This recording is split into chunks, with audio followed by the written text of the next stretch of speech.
एक नई वीडियो के साथ आपका स्वागत है डिफेंस टुडे में। आज की वीडियो में हम लोग बात करेंगे जीटीआरई को एक अप्रूवल मिला है जिससे कि कावेरी इंजन का जो भविष्य है वो चेंज होने वाला है। इसके अलावा बात करेंगे T-72 टैंक में एक रिमोट कंट्रोल वेपन स्टेशन लगाया गया है। चीन एक नया फोरम बना रहा है या बना चुका है जिसमें कि नेपाल को वो खींचना चाह रहा है। पाकिस्तान ऑलरेडी उसको ज्वाइन कर चुका है।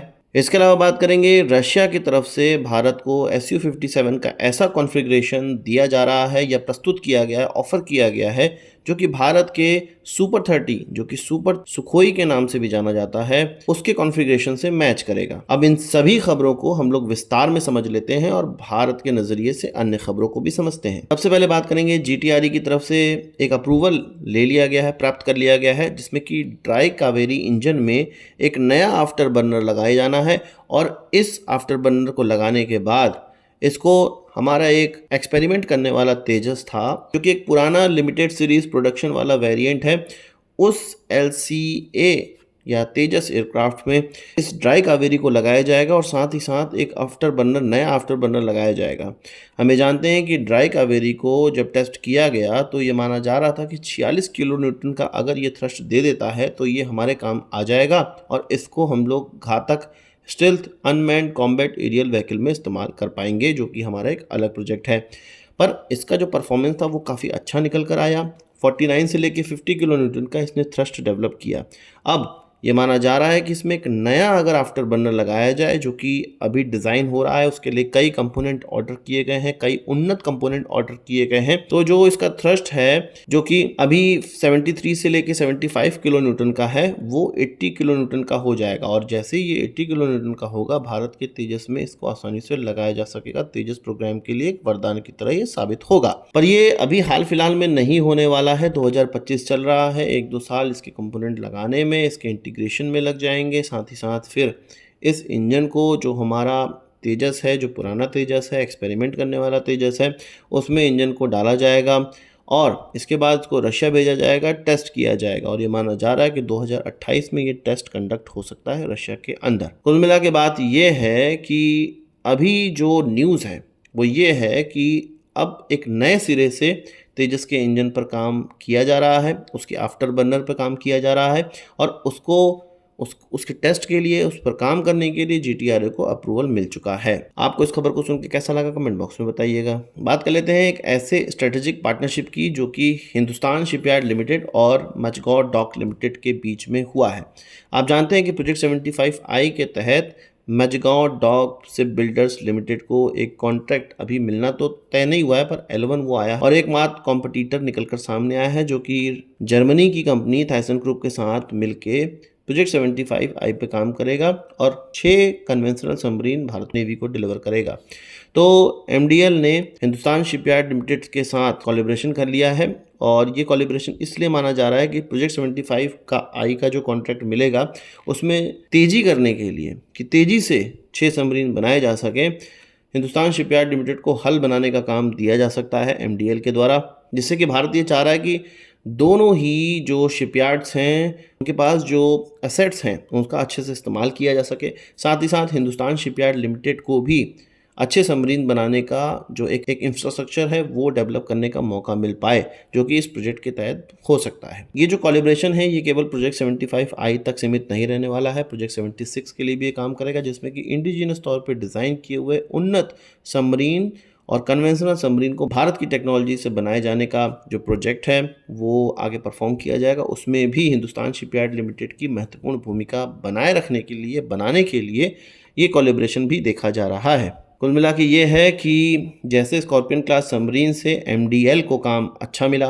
MDL ने अच्छे सबमरीन बनाना सीखा, उसी तरह MDL के साथ पार्टनरशिप करके हिंदुस्तान शिपयार्ड लिमिटेड यानी कि HSL को ये मौका दिया जा रहा है कि तुम भी एक अच्छे सबमरीन बनाने के लिए अपने इंफ्रास्ट्रक्चर को डेवलप कर लो। आपको इस खबर को सुनकर कैसा लगा कमेंट बॉक्स में बताइएगा। बात कर लेते हैं चीन की तरफ से एक ऐसा ऑर्गेनाइजेशन बनाया गया है जिसका नाम इंटरनेशनल ऑर्गेनाइजेशन फॉर मीडिएशन रखा गया है।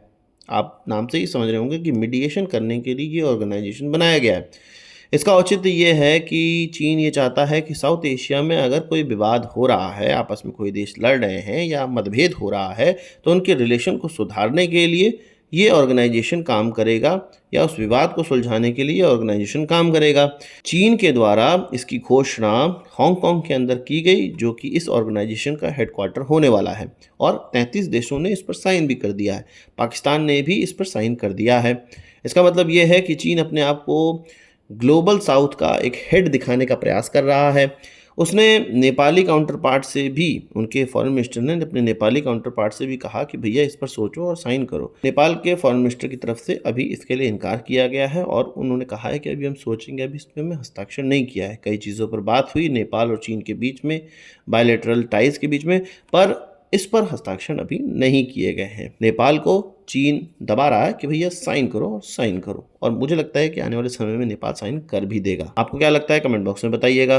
बात कर लेते हैं Su-57E की, जो कि Su-57 का एक्सपोर्ट वेरिएंट है और भारत के सामने रखा गया है। रशिया की तरफ से एक नया ऑफर दिया गया है भारत को कि भारत इस एयरक्राफ्ट में अपनी टेक्नोलॉजी का इस्तेमाल कर सकता है। ऐसी टेक्नोलॉजी जो भारत के द्वारा डेवलप की जा चुकी है और अपने Su-30 MKI को अपग्रेड करने में इस्तेमाल की जाएगी, जैसे कि गैलियम नाइट्रेट बेस्ड एसा रडार, इसके अलावा हमारा खुद का डेवलप किया हुआ मिशन कंप्यूटर। तो इन सारी चीज़ों को रशिया कह रहा है कि आप इस Su-57E वेरिएंट में लगा पाएंगे, ऐसा हम वेरिएंट भारत के सामने रख रहे हैं। भारत के सामने इस वेरिएंट को रखने का मकसद ये है रशिया का कि उनका प्रोडक्ट बिके, और भारत के लिए अच्छी बात यह है कि हमारा रेडार इसमें होगा, हमारा एसा रेडार इसमें होगा, तो हम आसानी से इसमें वेपन इंटीग्रेट कर पाएंगे जो कि भारतीय वेपन होंगे, और सोर्स कोड के लिए हमें किसी की तरफ देखना नहीं पड़ेगा। इसलिए भारत के सामने रशिया ने अपना अब एक ऐसा कार्ड फेंका है जिससे भारत को वो लुभा सकता है। देखते हैं भारत इसके पीछे जाता है या नहीं। आप बताइए कमेंट बॉक्स में, भारत को जाना चाहिए या नहीं। अब बात कर लेते हैं T-72 टैंक की, और भारतीय आर्मी में ऐसे T-72 टैंक अब इंक्लूड किए जाने लगे हैं जो कि कॉम्बैट इम्प्रूव्ड अजय कहलाते हैं। T-72 में ये जो कॉम्बैट इम्प्रूव्ड अजय हैं, इसमें जो इम्प्रूवमेंट हुआ है वो रिमोट कंट्रोल वेपन स्टेशन का हुआ है, जो कि टाटा एडवांस लिमिटेड के द्वारा डेवलप किए गए हैं। इन T-72 टैंक में जो गन इस्तेमाल की जाती है NSV हैवी मशीन गन, उसको अब रिमोटली ऑपरेट किया जा सकता है। ये T-72 टैंक के टरेट पे माउंट है और आसानी से कोई व्यक्ति टैंक के अंदर बैठे बैठे अपनी जो सिक्योरिटी है उसको बिना कॉम्प्रोमाइज़ किए बाहर निकलना नहीं पड़ेगा। उस व्यक्ति को अंदर से ही ये इस गन को ऑपरेट कर सकता है, और इसमें लगे हुए कैमरों के माध्यम से दिन और रात दोनों में ही ये परफॉर्म कर सकता है।